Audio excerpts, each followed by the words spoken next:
नमस्कार, welcome to ex serviceman India YouTube channel. Indian arm forces का service का दौरान due to adverse condition, adverse weather, adverse geographical location, ऐसे बहुत सारे जो कारण हैं जिस वजह से बहुत लोग, बहुत सोल्जर्स डिसेबल हो जाते हैं, जिन्हें डिफेंस का परिभाषा में लो मेडिकल कैटेगरी या एलएमसी कहा जाता है। ऐसे जो एलएमसी पर्सनल है, इनको रिटायर होने के बाद डिसेबल सोल्जर भी कहा जाता है। सो फ्रेंड्स, आज का वीडियो में जो डिस्कशन का विषय है, इस चैनल का बहुत व्यूअर्स ने ये सवाल रखा है कि अगर एलएमसी हो जाते हैं सर्विस का दौरान तो सिविल एम्प्लॉयमेंट में इसका क्या इफेक्ट होता है। सो फ्रेंड्स, आज इस वीडियो में डिटेल में बताएंगे। आर्मी, नेवी या फोर्स में जहाँ कहीं भी आप सर्विस कर रहे हैं, आप एलएमसी हो जाते हैं और आपको जो है रिटायर होना पड़ता है, या तो कलर सर्विस के बाद या फिर आप बिफोर कलर सर्विस, यानी कि प्रीमेच्योर रिटायरमेंट या फिर मेडिकल इनवैलिडमेंट या मेडिकल रिलीज़, जो भी जैसे भी हो आपको फौज छोड़ के अगर आना पड़ता है तो सिविल में आने के बाद इसका क्या इफेक्ट है। क्या इसके वजह से आपको कोई परेशानी का सामना करना पड़ेगा या फिर इसके वजह से आपको कोई एडेड एडवांटेज मिलेगा, ये सारी बातें आज इस वीडियो में देखेंगे। पर मेन वीडियो में जाने से पहले आपसे रिक्वेस्ट है, अगर इस चैनल को आपने अभी तक सब्सक्राइब नहीं किया तो जरूर सब्सक्राइब करें, लाइक करें, शेयर करें। सो फिर सबसे पहले हम देख लेते हैं जो कि एलएमसी जो पर्सनल है, इनका जो डिसेबल पर्सनल है, इनको जो है दो कैटेगरी में हम डिवाइड कर सकते हैं। फर्स्टली, एक एलएमसी होता है जिनका डॉक्यूमेंट्री एविडेंस जो रहता है, यानी कि AFMS 15, जहाँ पे आपका फर्स्ट टाइम जब आप एलएमसी होते हैं, आपका डिसेबिलिटी को असेस किया जाता है। उसमें मेंशन होता है कि आपका जो डिसेबिलिटी है ये एट्रीब्यूटेबल है या नहीं है, एग्रीवेटेड है या नहीं है। एट्रीब्यूटेबिलिटी का मतलब है due to your military service आपका जो डिसेबिलिटी हुआ है। जैसे कि आप मान लीजिए एक्सरसाइज में जा रहे हैं और आप जो है लोडिंग अपलोडिंग कर रहे हैं बक्से या इक्विपमेंट, और एक बक्सा आपका पैर पे गिर गया और आपका फ्रैक्चर हो गया, तो ये क्या हुआ, एट्रीब्यूटेबल टू मिलिट्री सर्विस हो गया। और दूसरा, जैसे कि आप सर्विस कर रहे हैं लेह में, लद्दाख में, और आपको ब्रंचियल अस्थमा का प्रॉब्लम हो गया, तो ये क्या हुआ, आप वहाँ पे जो सर्विस कर रहे थे, सर्विस करने के दौरान आपका ये डिजीज़ उत्पन्न हुआ है, तो ये हो गया एग्रीवेटेड बाय मिलिट्री सर्विस। सो ये दोनों में से कोई ना कोई एक अगर क्राइटेरिया है तो उनका जो डिसेबिलिटी है, उनको कुछ पेंशन भी मिलता है और भी कुछ सुविधाएं मिलती है। और दूसरे कैटेगरी का जो होता है एलएमसी, वो ना तो एट्रीब्यूटेबल होता है ना ही एग्रीवेटेड होता है। इस टाइप का जो एलएमसी होता है, neither attributable nor aggravated by military service, इनको पेंशन नहीं मिलती है, यानी कि इनको डिसेबिलिटी पेंशन नहीं मिलती है। अगर इनका क्वालिफाइंग सर्विस है तो इनको सर्विस पेंशन मिलता है, क्वालिफाइंग सर्विस नहीं है तो इनवैलिड पेंशन मिलता है, बट इनको डिसेबिलिटी पेंशन नहीं मिलता है। अब देखते हैं एलएमसी पर्सनल जब रिटायर होते हैं। मान लीजिए कोई एलएमसी पर्सन रिटायर होकर आया हुआ है, तो उनके सामने जो ऑप्शंस रहता है एक सर्विसमैन के लिए, जैसे कि जॉब्स के लिए एक सर्विसमैन का मेन जो इशू रहता है वह है सेकेंड कैरियर में कैसे सेटल हो।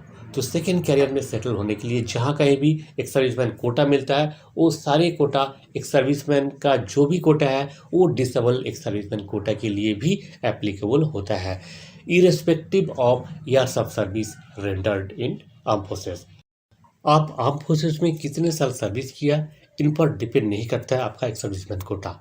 डिपेंड करता है आप आर्म फोर्सेस से रिलीज़ होने के बाद आपको कोई ना कोई पेंशन मिलना चाहिए, या तो डिसेबिलिटी पेंशन मिल रहा है, इनवैलिड पेंशन मिल रहा है, या फिर आपको सर्विस पेंशन मिल रहा है। कोई ना कोई अगर एक पेंशन आपको मिलता है तो you are counted as an ex serviceman. So friends, एक सर्विसमैन का जो सारे कोटा है वो आपके लिए लागू है। अब है एक्सेप्टेबिलिटी, कौन से जॉब के लिए आप अप्लाई कर सकते हैं, कौन से जॉब के लिए अप्लाई नहीं कर सकते हैं। फ्रेंड्स, जैसे आप सिविल में देखते हैं कोई भी जॉब है, जिस जॉब में फिजिकल हैंडीकैप पर्सन जहाँ पे काम कर सकता है तो वहाँ पे आप क्यों नहीं काम कर सकते हैं? आप थोड़ा लॉजिक से सोचिए। जहाँ पे PWD पर्सन विथ डिसेबिलिटी के लिए जहाँ पे भी रिजर्व कोटा होता है, यानी कि जो हैंडीकैप लोग जहाँ पे अप्लाई कर सकते हैं वहाँ पे आप एक डिसेबल एक्स सर्विसमैन क्यों नहीं अप्लाई कर सकते हैं? तो इस नज़र से आप अगर आप सोचेंगे तो आपको अपने आप जवाब मिल जाएगा। आप उन सारी जगह में अप्लाई कर सकते हैं एक्सेप्ट फोर्सेस का जो जॉब होता है, जैसे कि पैरामिलिट्री में आप अप्लाई नहीं कर सकते हैं, पुलिस सर्विस में आप अप्लाई नहीं कर सकते, या फिर बैंक का जो गार्ड जॉब होता है, इस टाइप का जो जॉब जहाँ पे फिजिकल एक्टिविटी रहता है उस टाइप का कोई जॉब में आप अप्लाई नहीं कर सकते हैं। बाकी सारे काम, पूरी दुनिया आपके सामने खुली है। आप कोई भी क्लरिकल जॉब हो या फिर क्लरिकल नेचर का जो भी जॉब हो, उस सभी जॉब में आप अप्लाई कर सकते हैं। आप IAS IPS भी बन सकते हैं, आप इनकम टैक्स के इंस्पेक्टर बन सकते हैं, आप एक्साइज का जॉब में ज्वाइन कर सकते हैं, आप ऑडिटर बन सकते हैं, आप क्लर्क बन सकते हैं। कोई भी जॉब हो सारी जगह में आप अप्लाई कर सकते हैं, कहीं कोई मनाही नहीं है।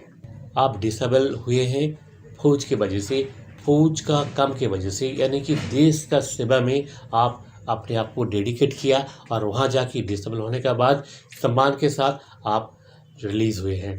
तो आपके लिए इंडियन गवर्नमेंट भी कुछ प्रावधान रखा हुआ है, जैसे कि बैंकों में, RBI में, वहाँ पे डिसेबल सोल्जर्स के लिए स्पेशल कोटा रखा हुआ है।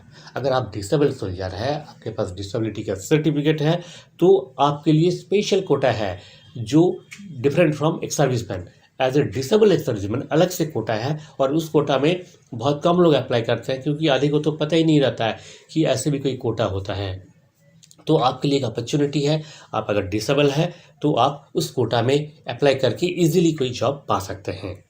तो देखिए, LMC में जो है आप आउट होना, रिलीज़ होना, ये आप अपने मर्जी से तो हुए नहीं है, और आपको जो है फौज का जो सिचुएशन था उस वजह से आप LMC हुए हैं, और उसके बाद आप जब सिविल में आ रहे हैं तो आपके लिए पूरी दुनिया खुली है, आप अप्लाई कर सकते हैं, कोई डिमेरिट नहीं है इसमें। इसलिए आप बिल्कुल बेफिक्र रहिए, कोई चिंता करने की आवश्यकता नहीं है कि मैं सिविल में जाने के बाद मुझे नौकरी नहीं मिलेगा। आपको ज़रूर अच्छा नौकरी मिलेगा, आप फिर सेकंड करियर में अच्छे से इस्टेब्लिश कर सकते हैं। बहुत हज़ारों लाखों डिसेबल सोल्जर्स जो है सेकंड करियर में अच्छे से इस्टेब्लिश हुए हैं, इसके लिए कोई चिंता करने की आवश्यकता नहीं है। और दूसरी बात है, एक चीज़ और देखा गया, मैं भी जब आर्मी में था तो बहुत लोग ऐसे थे, उनका जो है कोई न कोई प्रॉब्लम है शरीर में, कोई ऐसी बीमारी है, पर वो डॉक्टर के पास नहीं जाते थे इस डर से कि कहीं मुझे LMC कर देगा। देखिए, अगर आपका शरीर में प्रॉब्लम है और प्रॉब्लम के साथ आप जी रहे हैं तो वो तो आपको और भी वीक बनाएगा, इससे आपको बहुत बड़ा नुकसान भी हो सकता है। इसलिए कभी भी छुपाइए मत। अगर आपको LMC कर देता है मिलिट्री हॉस्पिटल तो इसमें कोई बुराई नहीं है, बल्कि आपके लिए ये तो बहुत सारे सुविधाएं भी है। आपको डिसेबिलिटी पेंशन मिल सकता है, आपको डिसेबल के लिए कोटा भी मिलेगा। ज़िंदगी जीते रहिए टेंशन फ्री होके और अपने करियर में आगे बढ़िए। इसी उम्मीद के साथ आज का वीडियो ख़त्म करते हैं यहीं पे। जय हिंद, जय भारत।